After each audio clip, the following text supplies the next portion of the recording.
तो फाइनली आपके डिमांड पे मैं लेके आ गया हूँ एयरटेल पेमेंट बैंक का क्या चार्जेज है वो वीडियो। तो इस वीडियो में पूरा आपको बताऊंगा कि क्या-क्या चार्जेज हैं एयरटेल पेमेंट बैंक में और किस प्रकार से चार्जेज आपको लगेंगे। उससे पहले अगर आप चैनल में नए हो तो प्लीज़ यार चैनल को सब्सक्राइब कर लेना, अपने भाई को सपोर्ट करना ताकि आपके लिए इन्फॉर्मेटिव वीडियो आता रहे और आपके भाई को भी सपोर्ट मिलता रहे। तो चलिए वीडियो को स्टार्ट करते हैं। अब देखो, सबसे पहला जो चार्ज होता है अकाउंट ओपनिंग का, उसमें ₹100 का चार्ज करता है अकाउंट ओपनिंग के टाइम, और अगर आप सुरक्षा प्लस अकाउंट खुलाते हो तो उसमें ₹250 चार्ज करते हैं। तो ये 2 चार्जेस करते हैं अकाउंट ओपनिंग के टाइम। लेकिन अगर आप खुद से वीडियो केवाईसी के जरिए खुलाते हो तो ऐसा कोई भी चार्ज आपको नहीं लिया जाता।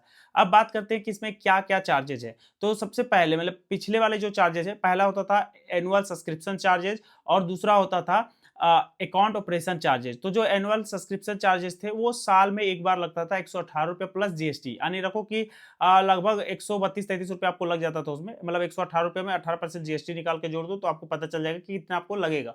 उसके बाद होता था अकाउंट ऑपरेशन चार्ज, जिसमें ₹15 प्लस जीएसटी लगता था, जो कि पर क्वार्टर लगता था। मतलब हर तीसरे महीने में ये चार्ज लगता था और ये 2 चार्जेज करते थे। तो उसमें एक बेनिफिट था कि जो ये एनुअल सब्सक्रिप्शन चार्जेस था ₹118 प्लस जीएसटी, इसको आप चाहें तो बंद करवा सकते थे। यूज़र के प्रेफ़रेंस में था, अगर यूज़र कटने से पहले कॉल करके और वो मना कर देता तो वो चार्ज उनके अकाउंट पे नहीं कटता था। बट बैंक ने फिर से अपना दिमाग लगाया और इन दोनों चार्जेस को मर्ज कर दिया और अब एक नया चार्ज ले आए, अकाउंट मेंटेनेंस चार्ज। अब ये भी चार्ज है जो पर क्वार्टर के हिसाब से कटेगा, मतलब हर तीसरे महीने में ये चार्ज कटेगा। तो ये चार्ज है आपका ₹42 प्लस जीएसटी है। तो लगभग ये भी लगभग ₹50 के अराउंड आपको जाएगा, जो कि चार्जेस कटेगा हर तीसरे मंथ में। तो ये चार्ज को आप बंद नहीं कर सकते, ये चार्ज कटेगा ही कटेगा। ये नॉमिनल फीस है जो अकाउंट को मेंटेनेंस करके और जो आपको सुविधा ये दी जाती है, उसके लिए है। इसमें इन चार्जेस के कटने से आपको जैसे यूपीआई ट्रांज़ैक्शन फ्री मिलता है, बैंकिंग में जो इनका अपना सीएसपी पॉइंट है, वहाँ पे विथड्रॉल वाला फ्री मिलता है। तो इस तरह का कुछ फैसिलिटी आपको दिया जाता है। तो ये जो क्वार्टर वाला चार्ज है, ये सब यूज़र पे लागू होगा, चाहे आपका किसी प्रकार का अकाउंट हो, सुरक्षा हो, नॉर्मल हो, भरोसा हो, कोई भी खाता हो, तो सारे खाता में ये सारे चार्ज एप्लीकेबल होंगे। लेकिन जो 2 चार्ज मैंने पहले बताया, ₹118 plus GST annual subscription charge और अकाउंट ऑपरेशन चार्ज, उसी को मर्ज करके अकाउंट मेंटेनेंस चार्ज लाया गया है, जो कि ₹42 प्लस जीएसटी जो हर 3 मंथ में कटेगा। अब इसमें क्या एसएमएस चार्ज है? तो जी हाँ, इसमें एसएमएस चार्ज भी है। अब एसएमएस चार्ज क्या है? तो देखिए जनरली ना बैंक ने बहुत अच्छा दिमाग लगाया है कि ये आपको पर ट्रांज़ैक्शन पे चार्ज काटेगा। मतलब जितने बार आपको मैसेज आएँगे, जैसे कि अब कौन से मैसेज इंक्लूड रहेंगे इस चार्जेज़ पे, तो जो आपका पैसा किसी को भेजते हो और जो पैसा आपके पास आता है, बस ये दोनों का मैसेज जब आपके पास आएगा तो उसी पे ये चार्ज कटता है। मतलब अगर मैंने आपको पैसा भेजा और आपको सक्सेसफुल मैसेज आया कि हाँ, आपने सक्सेसफुली पैसा रिसीव कर लिया, या आपने भेजा मेरे पास और आपका भी मैसेज आया आपके पास कि हाँ, आपका पैसा कट गया और आपके जिनको भेज रहे थे उसके पास चला गया। तो ये जो मैसेज आता है ना, इसका चार्जेस काटते हैं 30 पैसा प्लस जीएसटी। मतलब सोचो, हर मैसेज पे जितने बार मैसेज आएगा आपको उतना बार 30 पैसा प्लस जीएसटी कटेगा। लेकिन जिन यूज़र का सैलरी आता है पिछले 3 मंथ से इस अकाउंट पे, अगर एयरटेल पे सैलरी आ रहा है तो उनको ये चार्ज नहीं कटेगा।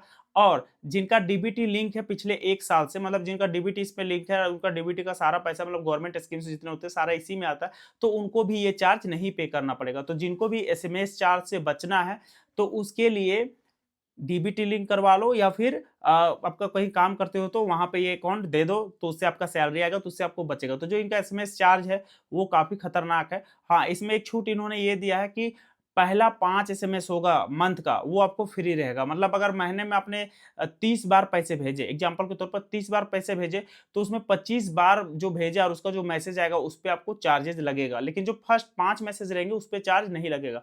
तो इनका जो एसएमएस चार्ज मॉड्यूल है वो पर एसएमएस पे चार्ज करता है 30 पैसे प्लस 18% जीएसटी, मतलब हर में 18% जीएसटी इंक्लूडेड है।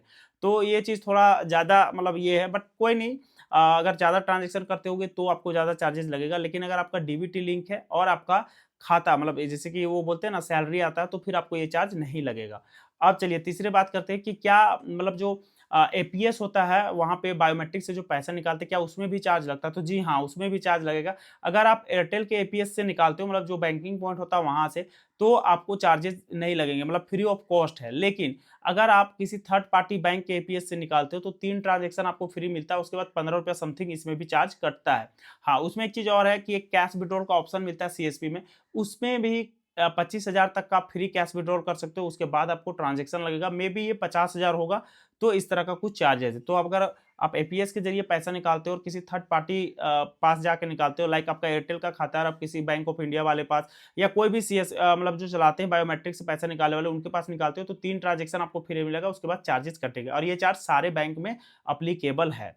अब बात करते हैं कि जो एटीएम कार्ड हम लोग को मिलता है वर्चुअल डेबिट कार्ड, क्या उस पे भी चार्ज कटता है? तो देखिए, अगर आपने एटीएम कार्ड ब्लॉक कराया और फिर से आप वर्चुअल कार्ड लेते हो तो आपको ₹25 का चार्ज देना पड़ेगा और इसमें किसी तरह का कोई भी एनुअल मेंटेनेंस चार्ज नहीं है।